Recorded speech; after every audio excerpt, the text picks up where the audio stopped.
Chúc mừng anh gì đó cho người bên kia là phải chúc mừng anh phải gắt là chặt. Không có làm không.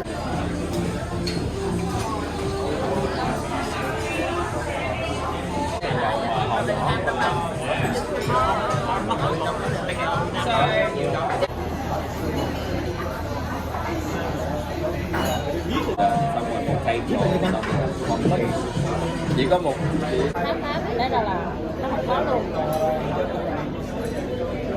tại vì mình tưởng là Firedoor là giống như cuisine.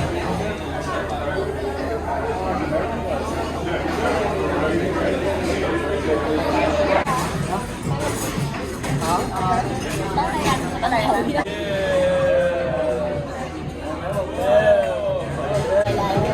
Australia. Bây giờ rau bắt lắm. Oh, so that's the hand towel?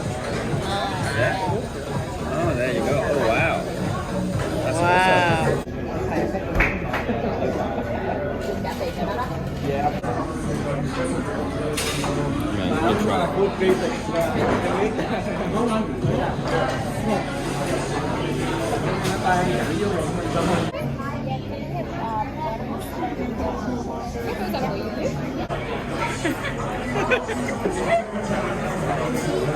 How's it, Jesse? Good? What does it taste like? And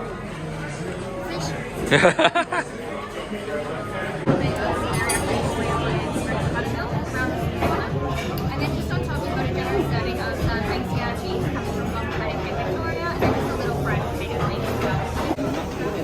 Cái mùi ngon quá, thơm. Em bên kia mình cũng đang bên phi. Nguyên nổi. Đổ rồi sau tôi ăn cheese.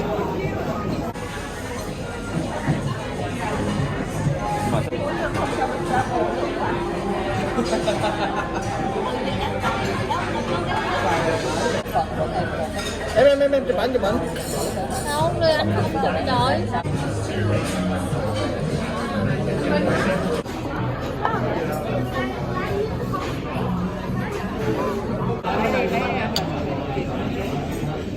Hai loại thịt khác nhau hay là Dạ thịt cái này A? anh. Cái món dừa là sorbet hả? Có miêu hả? Với sorbet á. Sorbet.